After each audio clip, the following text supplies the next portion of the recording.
Eu quero começar apresentando a vocês um burro que eu conheci no Marrocos.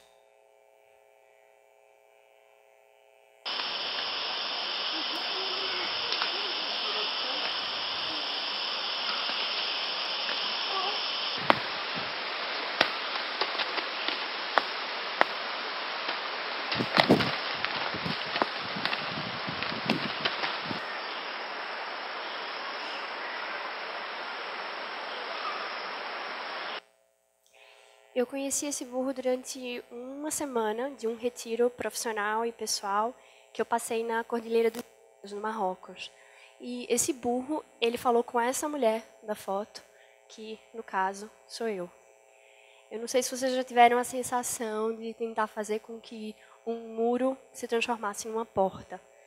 Então, quando eu vi aquele burro no Marrocos, eu me enxerguei nele, porque eu me vi fazendo as mesmas coisas de um jeito ineficaz. Às vezes a gente tem a mania de fazer a mesma coisa de novo, e esperar um resultado diferente.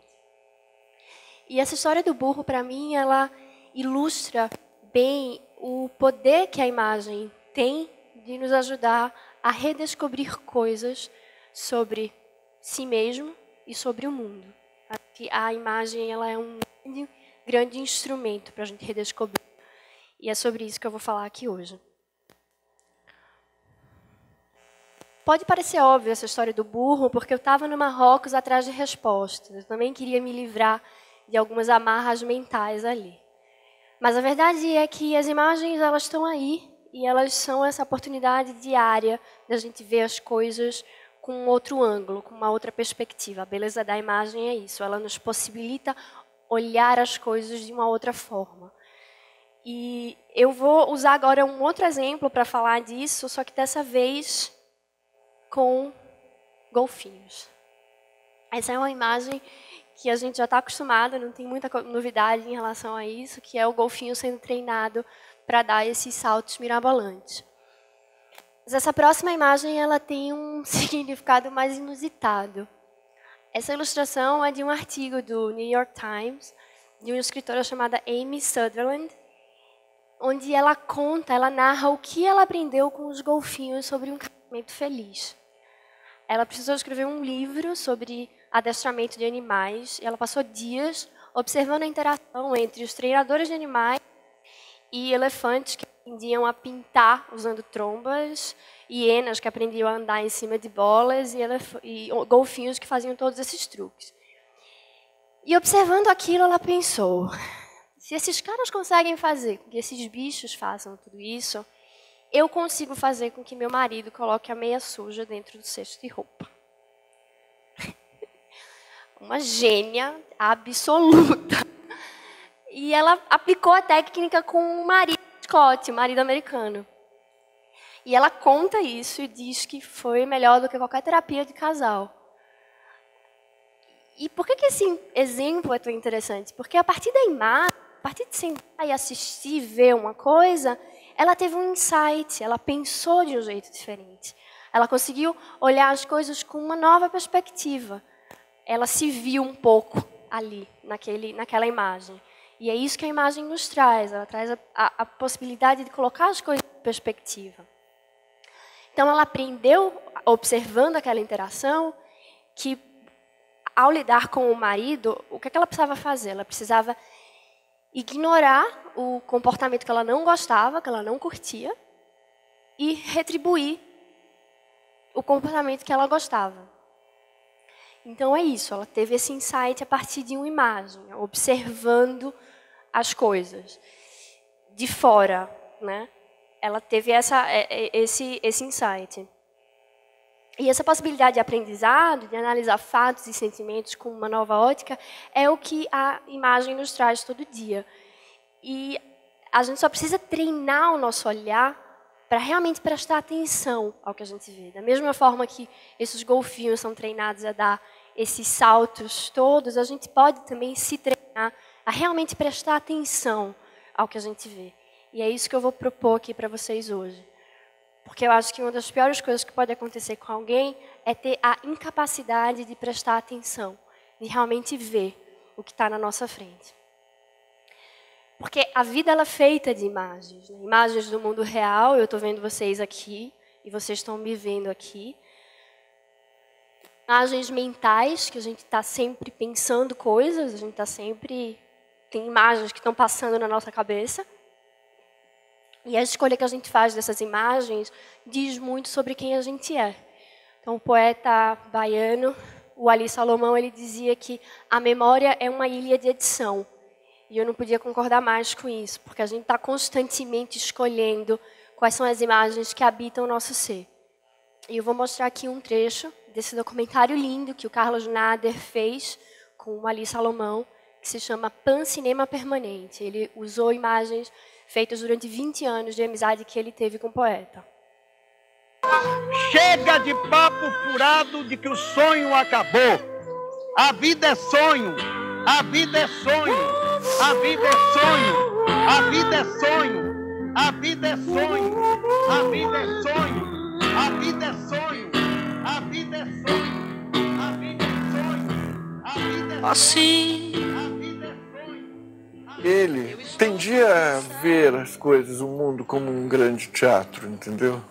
Quando ele assumia um papel, ele vivia aquilo com toda a intensidade, com toda a verdade. O papel ajudava ele, num certo sentido, a trazer à tona uma relação muito intensa com a vida, não é? Quando o Ali nos diz que a vida é sonho, ele nos remete à condição de personagens de uma trama. Um sonho que não só o sonho que a gente sonha quando a gente dorme, mas principalmente quando a gente está acordado.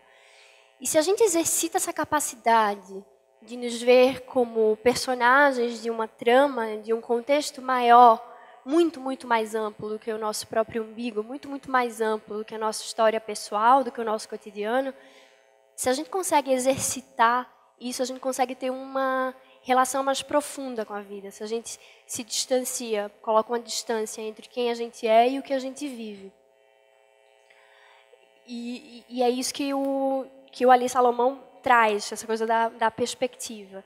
Eu, sinceramente, acredito muito nisso, porque a gente acaba, dentro do cotidiano e das nossas necessidades, a gente acaba esquecendo isso. Assim. A gente se julga muito original, a gente esquece que a gente vem sentindo os mesmos sentimentos que pessoas vêm sentindo por milênios e milênios. E que as nossas vidas estão muito mais conectadas do que a gente imagina. Então, se a gente consegue colocar essas duas coisas em perspectiva, a vida ela fica mais fácil, ela fica mais leve, fica mais possível de ser vivida. Essas são imagens variadas do meu trabalho como documentarista e algumas imagens do meu acervo pessoal de viagens. E como documentarista, eu aprendi a ter um carinho muito grande pelas imagens, porque elas carregam muito significado com elas. Às vezes as pessoas falam que uma imagem vale mais do que 1000 palavras. Eu não tenho muita certeza dessa conta matemática, mas eu sei que as palavras, que elas valem muito. E apesar de elas valerem tanto, a gente não tem o costume de refletir sobre as imagens. O poeta Manuel de Barros, ele traduziu meu sentimento em relação ao mundo das imagens com esse texto.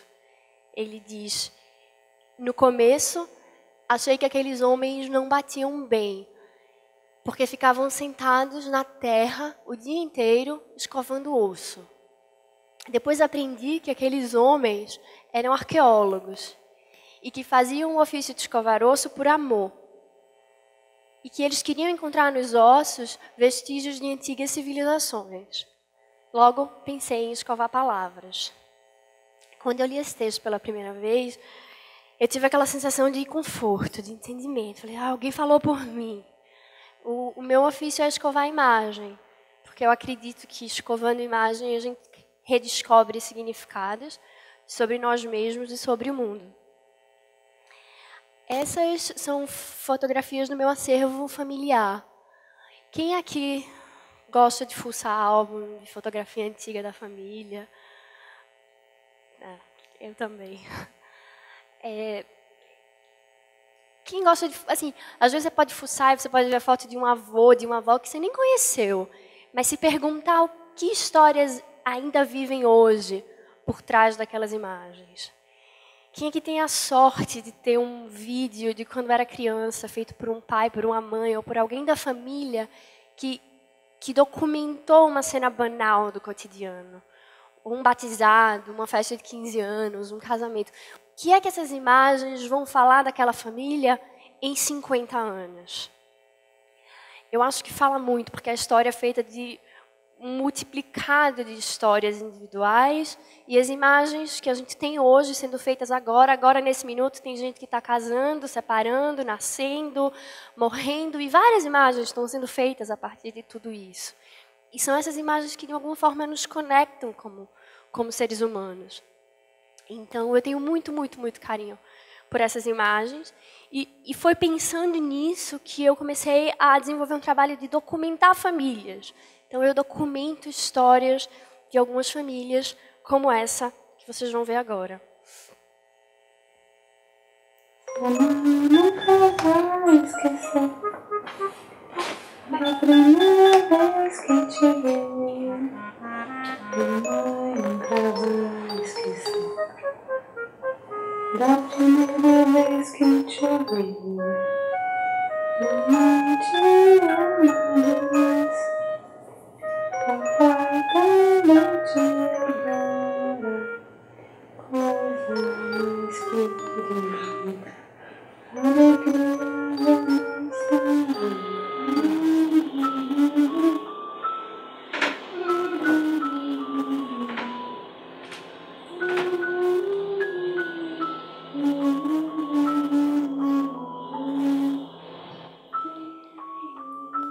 Além de ser um registro documental da infância dessas crianças, um pedacinho de áudio e vídeo muito, muito, muito pequeno da vida dessas pessoas, eu acredito que essas imagens elas são uma ferramenta para o futuro adulto, que essas crianças vão ser um dia, é uma janela para uma maior compreensão de si mesmo. E é muito gratificante ver isso. Assim, acho que eu gostaria de ter tido um vídeo desse quando eu era criança. E, infelizmente, eu não tenho. Então, é uma tentativa de dar ao outro o que eu gostaria de ter tido para mim mesma. E eu acho fantástico trabalhar com criança. Eu não gosto só de filmar criança. Eu faço workshop de vídeo com criança. E eu acho que as crianças elas ensinam muito para a gente, basicamente por duas coisas. Elas estão sempre muito presentes no momento, os sentimentos são muito intensos, as vontades são muito urgentes e elas são muito honestas em relação ao que elas sentem. Então, se está com fome, chora, se está triste, fala, se está com raiva, tem ataque e esperneia no chão. Então, isso é muito legal, porque eu acho que são duas coisas que a gente precisa aprender com as crianças. A ser honesto em relação ao que a gente sente e a estar presente no momento que a gente vive, a enxergar o que está na frente da gente. Acho que é por isso que as crianças aprendem tão rápido e tão bem. As crianças, elas prestam atenção, geralmente. E essa é uma foto que foi tirada no MoMA, em Nova York, quando meus alunos de 10 a 12 anos estavam exibindo filmes, vídeos que eles mesmos escreveram, produziram e filmaram. E eu tenho muito, muito orgulho de mostrar um desses vídeos para vocês aqui hoje.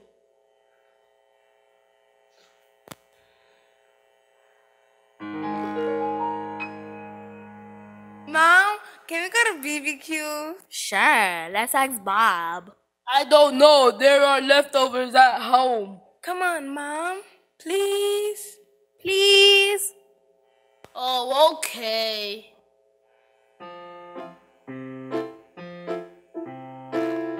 Yay! We're gonna BBQ. We're gonna BBQ. Woohoo! Hello? Who is this? What are you doing with my phone? Put that down. I heard your phone ringing. I just answered it. Who's that lady calling you? Are you cheating on That was me? somebody from work. You don't have a job. It was someone from my old job. You don't know anything.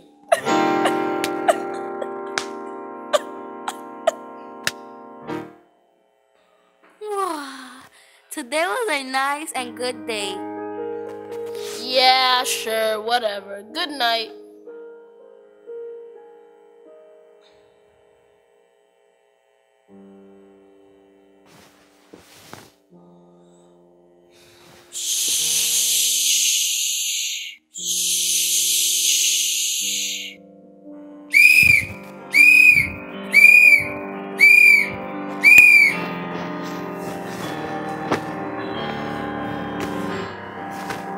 I promise. I won't. Get out! Get out! Get out! Get out! Get out! Thanks, Mom, for saving me before that man did bad things to me. You're welcome, sweetie.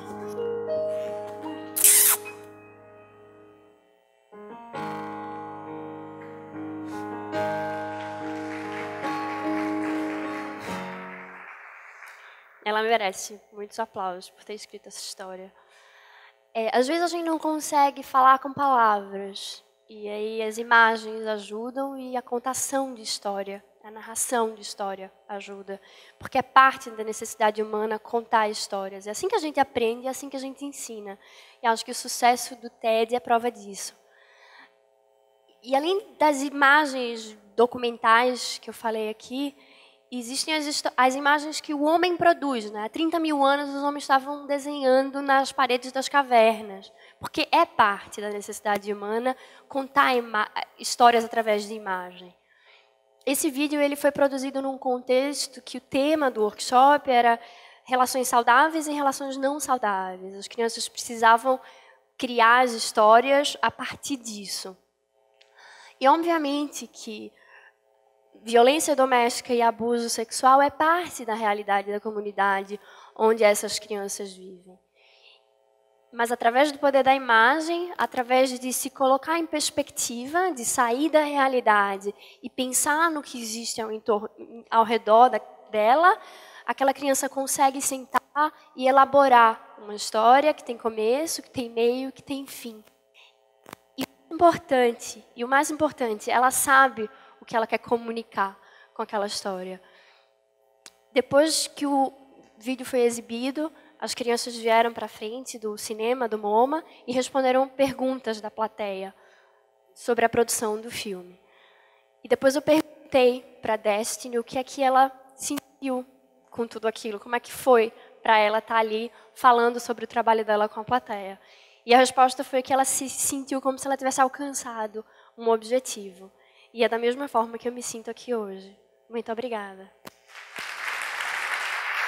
Obrigada.